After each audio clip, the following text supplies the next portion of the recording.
என்னன்னு தெரியல, சண்டை வருது. நல்லா தான் போயிட்டு திடீர்னு போயிடும், சண்டை வந்துடும். மாண்புமிகு பாரத பிரதமர் நரேந்திர மோடி அவர்கள் 2 நாள் பயணமாக தமிழகத்தில் வர இருக்கிறார்கள்.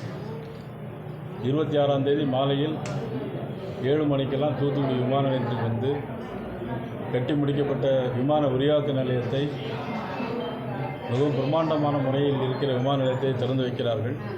அங்கிருந்தே 4500 கோடி ரூபாய்க்கான திட்டங்களை அவர்கள் நாட்டுக்கு அர்ப்பணிக்க இருக்கிறார்கள். அதனைத் தொடர்ந்து திருச்சிக்கு வந்து அன்றிரவே திருச்சியில் தங்கியிருக்கு. மறுநாள் ஒரு 12 மணி அளவில் ஜெயங்கொண்டம் சென்று அங்கிருந்து கங்கை கொண்ட சோழபுரத்தில் ராஜேந்திர சோழன் கட்டிய கோயிலெல்லாம் பார்வையிட்டு அங்கு நடைபெறுகிற அந்த கலாச்சார விழாவில் கலந்து கொண்டு சிறப்புரை ஆற்ற இருக்கிறார்கள். அதே சமயம் எங்களுடைய கோட்ட பொறுப்பாளர் கருப்பு முருகானந்தம் அவர்கள், கோவை முருகானந்தம் அவர்கள், ஒண்டிமுத்து அவர்கள், அண்ணன் சிவசுப்ரமணியன் அவர்கள், ராமச்சந்திரன் உள்ளிட்ட தலைவர்கள் எல்லோரும் சேர்ந்து சிறப்பான முறையில் ஏற்பாடு செய்வதற்கான ஏற்பாடுக்கான கூட்டங்களை இன்று அதற்கான கூட்டம் நடத்தி அதற்கான முடிவுகளை எடுத்து எப்படியெல்லாம் வரவேற்க வேண்டும், தமிழகத்திற்கும் தமிழ்நாட்டிற்கும் தமிழ் மக்கள் மீது உள்ள அக்கறையும் அன்பு கொண்டிருக்கின்ற மாபெரும் தலைவர் நரேந்திர மோடி அவர்கள் எப்படி ராஜேந்திர சோழன் உலகமெங்கும் சென்று படையெடுத்து வெற்றி கண்டானோ அதே போல் உலக நாடுகள் முழுவதும் சென்று இன்றைக்கி வெற்றி வாகை சுடுகிற மாபெரும் தலைவர் நரேந்திர மோடி அவர்களுடைய வருகையை சிறப்பான ஏற்பாடு செய்வதற்கான கூட்டம் இன்று நடைபெறும்.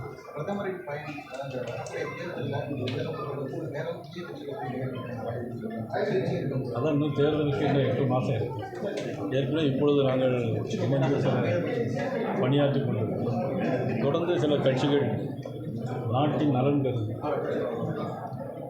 மக்கள் விரோத சக்தியாக அவர்களுடைய திராவிட முன்னேற்ற கழகம் தொடர்ந்து ஆட்சியில் இருக்கக்கூடாது, தமிழகத்தில் தொடர்ந்து பாலியல் வன்கொடுமையில் நடைபெறக்கூடாது, மது பழக்க வழக்கங்கள், கொக்கைன் மற்றும் நவீன விதமான போதைப் பொருட்கள் சென்னை நட்சத்திர ஓட்டையில் நடைபெற்று கொண்டிருக்கிறது.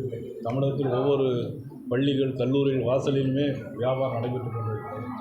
இதெல்லாம் இல்லாத ஒரு அரசு அமைவதற்கு, தேசிய ஜனநாயக கூட்டணி ஆட்சியில் வருவதற்கு நாங்கள் தொடர்ந்து பாடுபட்டு சார், தமிழகத்தில் வந்து சட்ட ஒழுங்கு சரியாக இருக்குது, ராமராஜ்யத்திலேயே தவறு நடந்திருக்குன்னு KS அழகிரி சொல்லியிருக்காரு. யார் சொல்லியிருக்காங்க? KS அழகிரி, தமிழக முன்னாள் காங்கிரஸ். சட்டம் ஒழுங்கு சரியாக நடந்திருக்கான். அவருக்கு நான் உங்கள் மூலம் ஒரு கேள்வி சொல்கிறேன். 2 தினங்களுக்கு முன்பாக திருவள்ளூர் மாவட்டத்தில் 24 மணி நேரத்தில் 10 படுகொலைகள் நடந்திருக்கு. சட்டம் ஒழுங்கு சரியாக KS அழகிரிட்ட கேளுங்க. பாலியல் வன்கொடுமை திருவள்ளூர் மாவட்டத்தில் ஒரே ஊரில் 3 பேர் 10 வயது சிறுமியை தூக்கிட்டு போய் பலாத்கார பாலியல் வன்கொடுமை செய்து திருப்பி கொண்டு வந்து விட்டுட்டு அவர் போய் கேஸும் போடலை. அதை தான் அழகிரி சொல்கிறாரா சட்டம் ஒழுங்கு சரியாக இருக்குன்னு? எதை சொல்கிறாருன்னு எனக்கு தெரியல. அவர் எங்கே பார்த்தாலும் லாக்அப் டெத் நடக்கிற சட்டம் ஒழுங்கு சரியாக இருக்கதான். 7 பவுன் நகைக்காக யாரெல்லாம் அந்த போய் இது பண்ணி ஒரு வாலிபர் அடித்து கொண்டிருக்காங்க, சட்டம் ஒழுங்கு சரியாக இருக்கிறதா? யாருக்காக சொல்கிறார் KS அழகிரி? இதெல்லாம் அவர் வீட்டில் நடந்திருந்தால் தெரியும் அவருக்கு. இப்போ முதல்வர் உடல்நிலை சரியில்லாமல் இருக்கார், இருந்தும் மருத்துவமனையில் உட்காந்தே வந்து கோப்புகளை பார்க்குறாரு, முதல்வர் ஸ்டாலின் திட்டத்திலலாம் வீடியோ கான்ஃபரன்ஸ்லாம் பேசுகிறாரு அப்படின்னு நினைக்கிறேன். நான் முதல்வரை பொறுத்த மட்டும் தனிப்பட்ட முறை எனக்கு நெருங்கிய நண்பர். என்னுடைய தொகுதியில் வந்து கேட்ட பொதுமக்கள் கோரிக்கை அனைத்தும் செய்திருந்தவர் நண்பர் என்ற முறை. அவர் உடல்நலம் பூர்ணமாக நான் இறைவனை வேண்டுகிறேன். அவர் அந்த மாதிரி கோப்புகளை பார்ப்பதாக இருந்தால் உண்மையிலே நலமாக இருக்கிற அர்த்தம். அதை நான் வரவேற்கிறேன். உங்களுடன் ஸ்டாலின் வந்து அந்த முகாம் வந்து தேர்தல் பிரச்சாரத்துக்கான அரசு பணத்தில் அதை செலவழிக்கிறாங்க அப்படின்னு ஒரு இதை நான் எப்படி இதுக்கு முன்பு முதல்வர் சொன்னதை வரவேற்கிறேனோ அதே போல் முதல்வர் இந்த கருத்தை நான் எதிர்க்கிறேன். இது அரசாங்க செலவிலேயே இவருடைய கட்சி வேலை நடத்துகிறாங்க. மூத்த IAS அதிகாரிகளை வச்சுட்டு நம்ம கொள்கையரப்பு செயலாளர் மாதிரி போட்டிருக்காங்க. எனக்கு இந்த IAS அதிகாரிகள் எல்லாருமே எனக்கு வேண்டியவங்க தான். எப்படி இதில் ஒத்துக்கிறாங்கன்னு தெரில. வேறு யாராக இருந்தால் ரிசைன் பண்ணிட்டு போயிருப்பாங்க. திமுக கொள்கையரப்பு செயலாளர் மாதிரி உட்காந்துட்டு அரசாங்க வேலை பார்க்குறது எப்படி இதை அனுமதிக்க முடியும்? இது எப்படி சரியான செயலாக இருக்க முடியும்? 10 நாளில் 2 கோடி உறுப்பினர் சேர்த்துட்டோம் அப்படின்னு சொல்கிறாங்க. சொல்லுது ரொம்ப ஈஸி. தமிழ்நாட்டில் இருக்க எண்ணிக்கை எத்தனை பேர்? அவங்க 2 கோடி சேர்த்தா நாங்கள் 3 கோடி இருக்கோம், 5 கோடியாச்சு எங்களுக்கு. ஏடிஎம்கே 4 கோடி, மொத்தம் எத்தனை பேர் இருக்காங்க எண்ணிக்கை சொல்லிவிட்டேன். இந்த ஜாதி வாரி கணக்கு எடுப்பாங்க தெரியுமா, எங்கள் ஜாதி ரொம்ப இருக்குது, இந்த ஜாதி ரொம்ப, அந்த மாதிரி சொல்லிகிட்டே போனது தான். அவசியமே இல்லாத வேலை. தமிழ்நாடெல்லாம் ஒரே கிராஃபில் இந்தியாவுக்குள்ள எல்லா மாநிலங்களுக்கும் போல ஒவ்வொரு அணியில் தான் நம்ம எல்லாருமே இருக்கோம். இது தேவையில்லாமல் ஒரு வெற்று வார்த்தை ஜாலம், ஏமாற்றக்கூடிய வேலை. கூட்டணி பலமாக இருக்கு. எப்படிங்க இந்த கூட்டணி எந்த லெவலில் இருக்கு? நீங்கள் டெய்லி டெய்லி நானும் பேட்டி கொடுத்தேன். எல்லாரும் எங்கள் கூட்டணி என்னாச்சுன்னு கேட்டுகிட்டே இருக்கீங்கண்ணே. முதலமைச்சரை பார்த்து யாராவது உங்கள் கூட்டணி எப்படின்னு கேட்குறது இல்லை. விடுதலை அவங்க பலமான எப்படி தெரியும்? எப்படி உங்களுக்கு எப்படி தெரியும் அவங்க பலமாக இருக்காங்க சொல்கிறாங்க? அப்போ நாங்கள் பலமாக இருக்கிறோம்.